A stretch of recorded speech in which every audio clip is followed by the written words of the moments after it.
दिल्ली में अनलॉक 3.0 क्योंकि आज से अनलॉक का अगला दौर शुरू हो चुका है। नए मामलों में तेजी में कमी आने के बाद दिल्ली के मुख्यमंत्री ने यह फैसला लिया है और रियायतों का कल ऐलान किया था। इसी के तहत आज से दिल्ली में छूट दी जाएगी।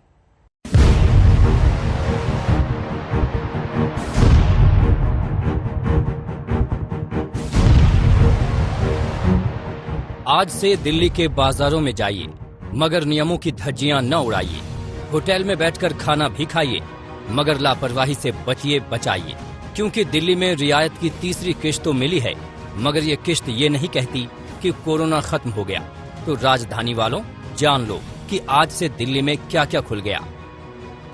सभी मॉल, दुकानें, साप्ताहिक बाजार, रेस्टोरेंट, निजी दफ्तर, पब्लिक ट्रांसपोर्ट, धार्मिक स्थल अब खोले जा सकते हैं।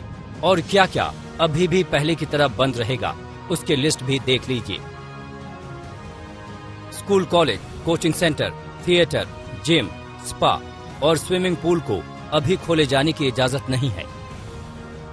दिल्ली मेट्रो में 50% कैपेसिटी, दिल्ली की बसों में 50% capacity, public transport, auto, e rickshaw वगैरह ये भी अलाउड है, लेकिन सबकी अपनी ऑटो और ई रिक्शा में 2 पैसेंजर्स, टैक्सीज में 2 पैसेंजर्स, फटफट सेवा में 2 पैसेंजर्स, हर एक का एक वो, ताकि सोशल डिस्टेंसिंग बनी रहे, उसका एक उसकी डिटेल्स दी गई हैं।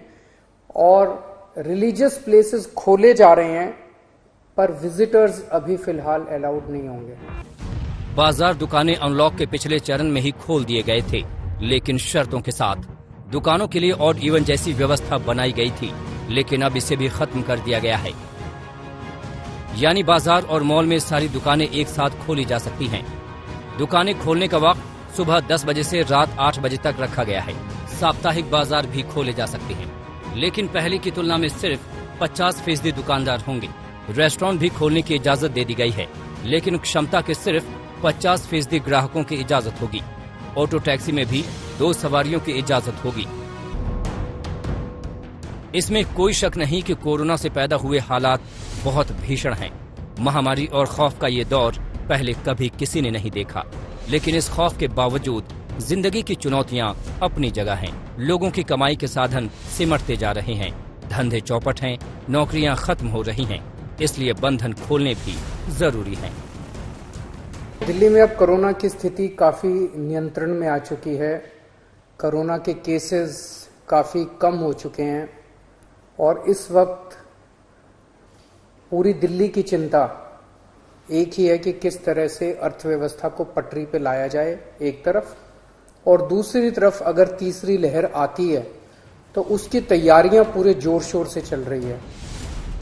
लेकिन खतरा भी बड़ा है, लिहाजा कुछ जगहों पर अभी भी पाबंदी हटाने की कोई गुंजाइश नहीं है। मसलन धार्मिक स्थल खोले जा रहे हैं, लेकिन श्रद्धालुओं को जाने की इजाजत नहीं होगी। शादी का कार्यक्रम सार्वजनिक जगह पर नहीं हो सकता, सिर्फ घर या कोर्ट में शादी की इजाजत है। कार्यक्रम में 20 से ज्यादा लोगों की अनुमति नहीं होगी। दिल्ली में रेस्टोरेंट संचालकों के लिए राहत की खबर है। 50% क्षमता के साथ अब रेस्टोरेंट खुल सकेंगे। अब तक जो व्यवस्था रही है उसमें रेस्टोरेंट में खाना तो बन रहा था, लेकिन सिर्फ टेक अवे के लिए, यानी कि तस्वीर के जरिए हम आपको समझाते हैं। यहाँ पर आप देख रहे हैं जो डिलीवरी बॉय यहाँ पर खड़े हैं, वो खाना लेकर अलग अलग जगहों पर पहुंचाते थे। लेकिन अब जो परिवार हैं वो रेस्टोरेंट में आकर खाने का लुत्फ ले सकेंगे। और रेस्टोरेंट संचालकों के लिए ये नियम जारी किया गया है कि रेस्टोरेंट में जितनी भी सीट्स हैं उसमें 50% क्षमता के साथ ही लोगों को बैठाना होगा। ये बात भी समझनी जरूरी है कि दिल्ली में दी जा रही अतिरिक्त रियायतें ट्रायल बेसिस पर हैं, यानी एक तरह का प्रयोग है। अगर इस दौरान कोरोना के मामले बढ़े तो दोबारा सख्ती बरती जा सकती है। मुख्यमंत्री अरविंद केजरीवाल ने ये संदेश भी एकदम साफ कर दिया है। लिहाजा छूट का फायदा उठाने की बजाय इसका समझदारी से इस्तेमाल करने में ही भलाई है, क्योंकि कोरोना जब सिर उठाता है तो सरकारें और उनके इंतजाम किस काम आते हैं, ये दिल्ली समेत पूरा देश देख चुका है। बहुत बड़ी त्रासदी है और हम सबको मिलकर इसका सामना करना है। दिल्ली से पंकज जैन के साथ आज तक ब्यूरो।